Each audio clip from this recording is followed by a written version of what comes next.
As I stated earlier, Coveris is our professional liability insurance carrier. In addition to insuring us, part of their role is to review the organizations they insure, to assist us in identifying areas for improvement and risk reduction. They look at areas that have high volume and/or areas with high risk. In August of 2014, Coveris visited our hospital and completed an analysis of our OB as it is a high-risk area. I would like to reiterate and review the timeline of this issue. Coveris made their site visit on August 19th of 2014. Their report had a cover letter dated of October 24th. We received that report then in early November. In November 13th, Bridget Sobiak, the Director of Nursing, and I had a phone conference with the Coveris representative to ask questions, gain more information, and to ask more pointed questions about what the report indeed meant. On November 24th, we shared the Coveris report with Dr. Schmidt, our medical director, and then he followed through and shared the report with the remainder of the medical staff. Also in November, the report was reviewed with the nursing OB quality committee members. On December 3rd, the medical staff requested additional information from Coveris. We received that additional report back on December 8th. And on December 10th, there was a meeting with the medical staff and a committee of the board. On December 18th, the Coveris report in total was shared with the board in closed session. What was that date? December 18th. We also requested information from legal counsel, and that was received on January 14th of 2015. And on January 22nd, we had a meeting with the medical staff and the board. This report is an issue that needs to be reviewed and discussed through the professional processes with nursing and medical staffs that are established for quality improvement and peer review issues. The Coveris report highlighted 5 different areas where improvement is recommended, and these areas include quality review processes and findings, OB credentialing, privileging, proctoring, and peer review, OB registered nurse training and competency, fetal monitoring, and emergency cesarean section. You have heard me repeatedly refer to these areas as hurdles, several being higher and with more complexity than others. However, the most significant and daunting issue, essentially the brick wall that we hit, even if we overcome all the other hurdles, involves emergency cesarean sections. We do not have an operating room, the equipment, or the staff to provide an emergency cesarean section. The guidelines for perinatal care, published in 2012, state all hospitals offering labor and delivery services should be equipped to perform emergency cesarean delivery. The required personnel, including nurses, anesthesia personnel, neonatal resuscitation team members, and obstetric attendants, should be in the hospital or readily available. Any hospital providing obstetric services should have the capability of responding to an obstetric emergency. The guidelines for perinatal care were established by the American Academy of Pediatrics and the American College of Obstetricians and Gynecologists. Without making the recommended improvements and meeting the standards of care, the insurability of our entire organization is in jeopardy.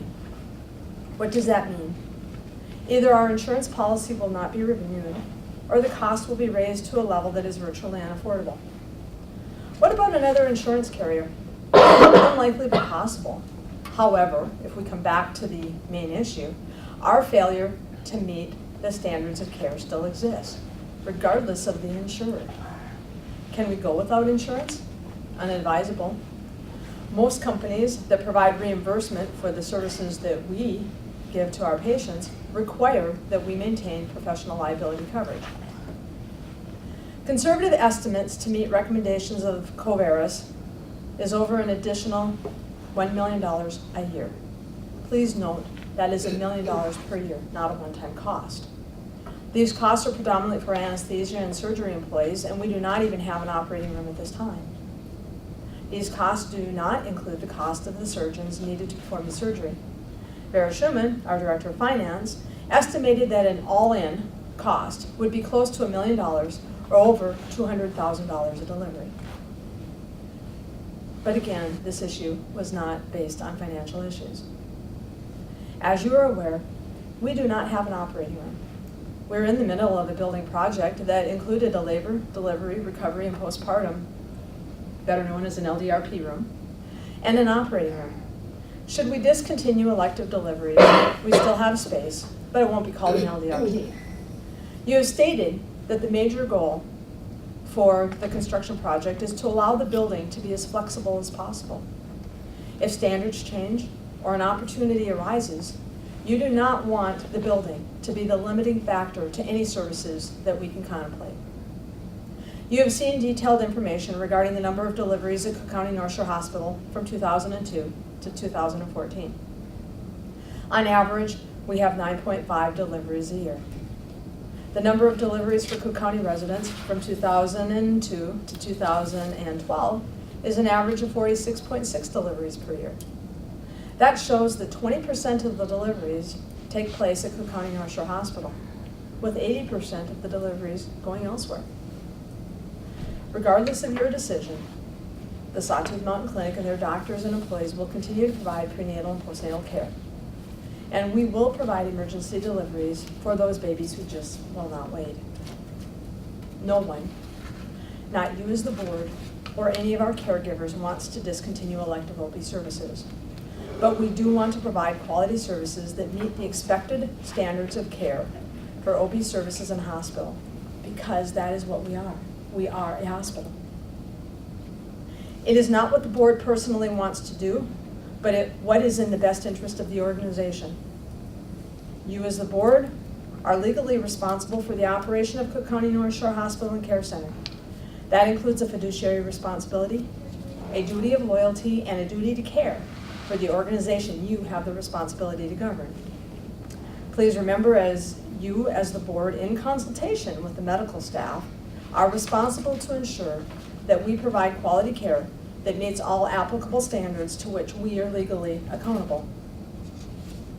Based upon the Covaris report and subsequent information, the advice of Stacy Hanfeld of Hall Render, conversations with Bridget Sobiak, our Director of Nursing, and members of the nursing staff, and the counsel of our medical director, Dr. Schmidt, and the members of our medical staff, it is my recommendation that Cook County North Shore Hospital and Care Center discontinue elective OB delivery services effective July 1st, 2015. Thank you. Board discussion. I'm wondering if I could ask Kimber just a couple of questions.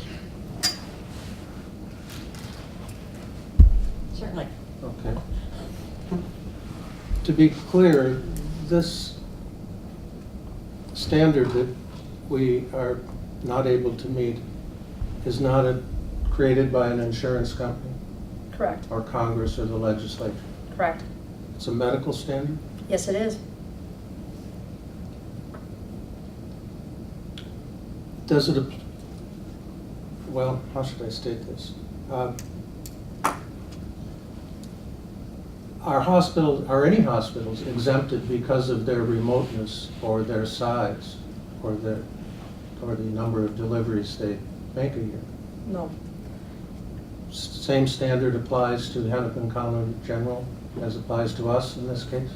The standard remains the same as established by the American College of Obstetricians and Gynecologists, as I stated, and the American Academy of Pediatrics.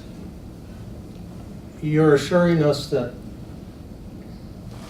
if things change, technology changes or the standards change in the future, the remodeled hospital would not be a physical limitation to taking a look at, again, getting involved in elective deliveries. Correct. I'm not saying that to hold out hope, but I'm saying it to state that it has always been the goal, I think, and the desire of the board and the employees to have a building that will allow us to do different services as we have that opportunity. Right now, we don't have that opportunity. Why would you quit or cease calling it an LDRP room? Because if we call it an LDRP room, we're expected then to provide that service.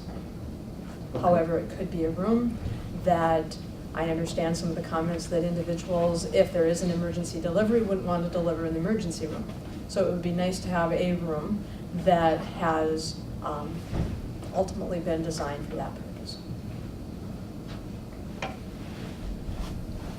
And you're absolutely satisfied that there's no way we can reasonably meet the 30-minute C-section standard? I am absolutely satisfied we cannot meet the 30-minute C-section standard. Even if we include the ability to transfer to another hospital? We still can't meet it? So it's still a 3-hour transfer. Okay. I have no further questions. Thank you, Coach. Sharon? Howard? No, Justin? I don't have any questions. I'd like to, if the chair would permit me, make a motion. Okay. I'll read this, and then if there's a second to the motion, I'd ask the chair for just a very brief couple of minutes to explain the reason for the motion. The motion is to discontinue elective OB delivery services at our hospital effective July 1st, 2015, and to direct management to coordinate with Sawtooth Mountain Clinic physicians and employees to develop policies and procedures for the provision of emergency OB delivery services at the hospital effective July 1st, 2015, and to direct management to work with Sawtooth Mountain Clinic physicians and employees to develop and enhance policies, procedures, and programs that facilitate and coordinate prenatal and postnatal care offered in Cook County. We have a motion. Is there a second? I'd like to second that motion. Discussion. I'd like to just take a couple of minutes, very briefly, to indicate to the board why I made the motion. Our problem is that we can't meet an accepted medical standard or guideline, and that is the capability of beginning a C-section within 30 minutes of a decision to do one. It's not an insurance standard, it's not a legislative standard, it's not a congressional standard, it's a medical standard. And we're not exempted from that standard because of our size or our remoteness or the number of elective deliveries we do. I feel very strongly that any person that walks through our front door for a service that we offer as a hospital has to be secure in the knowledge that we do meet acceptable medical standards for any service that we offer. I also feel that our employees and our medical staff should also be secure in the knowledge that when they are asked to provide a service to people coming to this hospital, that we have ensured that they meet and the hospital meets medical standards for the service we're asking them to provide. I think it's unfair to the community and to our employees to do anything less. And as a board member of the hospital, I can't agree to do anything less than meet medical standards for services that we offer. The motion provides for 3 things: ending elective services July 1st, 2015, having in place on July 1st a protocol for emergency delivery on and after that date, and just as important as those 2, the third part of the motion is instructing management to work with the clinic to make sure that this community has a robust pre- and postnatal program for the citizens of the community. Thank you, Mr. Chairman. Madam Chairman. Excuse me, further discussion?